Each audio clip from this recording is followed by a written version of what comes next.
البنات غادي نصايبوا اليوم البسبوسه بالحامض. في بلاصه الليمون ولا الحليب غنديروا الحامض. كنتمنى تجربوها وتعجبكم.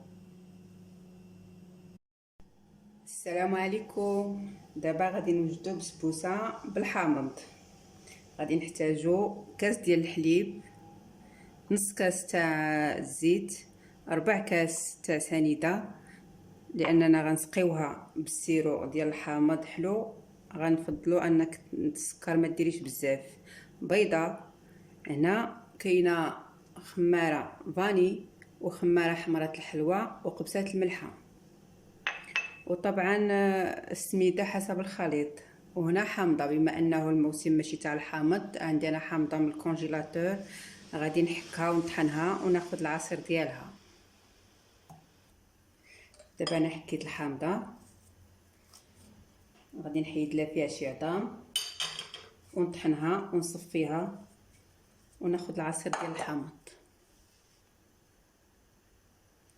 الحامض بعد ما طحنته طحنت هذاك حامضه مع نص لتر الماء، عطاني 2 كيسان ربعه. غادي نديرهم في كاسرونه مع 2 الكيسان ديال السكر، هما باش غنصايب السيرو ونردهم يطيبوا. من يغلاو 5 دقائق حتى 10 دقائق ونبقيو عليهم، هما باش غنسقيو البسبوسه من يطيب. من رديت السيرو يطيب، غادي نديرو دابا المكونات الاخرى باش نصايبوا البسبوسه. غادي نديرو بيضه، نزيدو عليها داك الربع ديال الكاس ديال سنيده،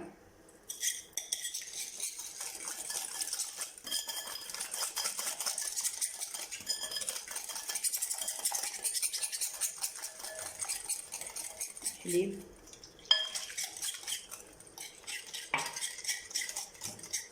نص كاس تاع الزيت. هذا هو الكاس باش كنعبر.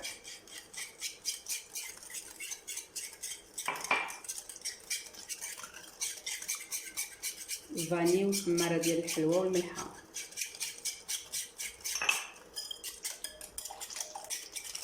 البنات الا بغيتو تزيد المذاق شويه كتزيدي. انا غنزيد شويه الكوك. انا نسيت ما عطيتوش لكم في المقادير. معلقه ديال الكوك كتزيد تعطي المذاق، كتحسن المذاق.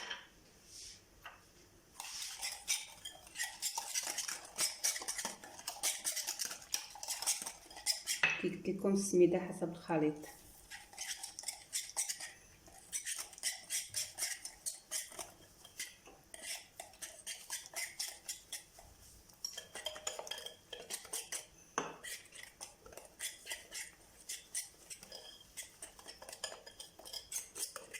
انا المول دهنته بالزبده ودردرت عليه السميده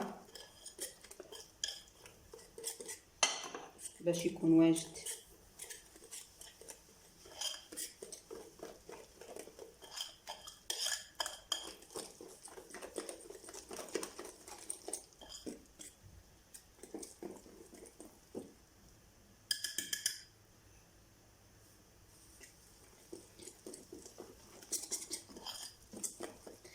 صدقوني البنات كتجي عجيبه، احسن من ديال الحليب والليمون. الخليط ديالنا كي كيجي ما كيكونش جاري وما كيكونش خاص. المول انا دهنته كي قلت لكم بالزبده ودردرت عليه السميده. طبعا الفران درتو يسخن.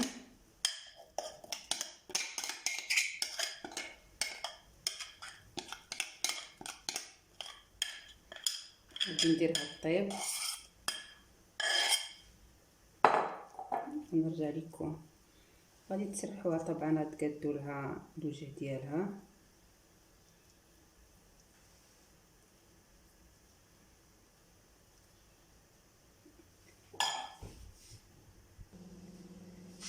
البنات من بعد ما جبدنا البسبوسه من الفران غادي نسقيوها.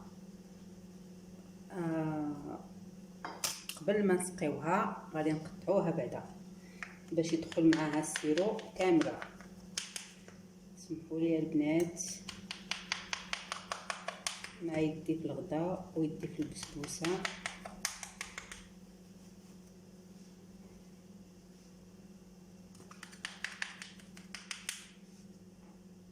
بالطريقه اللي بغيتو.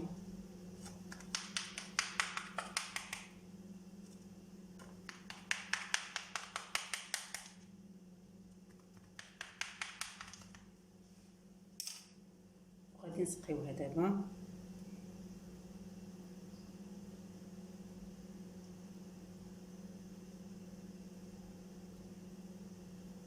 واخا تشوفوا السيرو طلع فوق منها راه ماشي مشكل لانها كتشرب.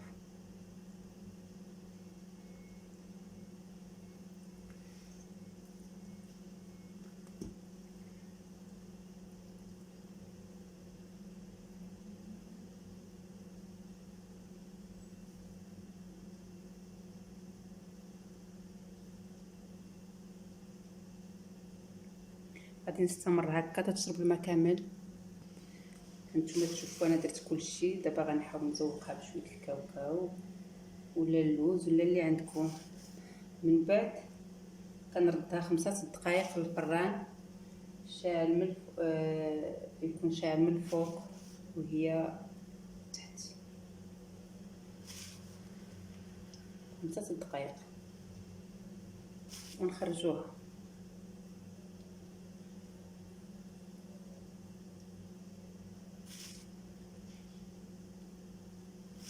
تسوقيها بالكوك اللي عندك. البنات اللي ما بغاتش دير الحامض بغات دير الليمون كدير المقادير ديال السيرو ديال الحامض تردهم ليمون، واللي بغات دير الحليب كدير السيرو غير بالسكر وفاني والماء، واللي بغات المذاق ديال الحامض يجي كتر بلاصه الكوك غديري قشور الحامض. انا نردها للبراد. البنات من بعد ما وجدات البسبوسه ديالنا وبردات غادي نحلو نديروها في الطبسيل.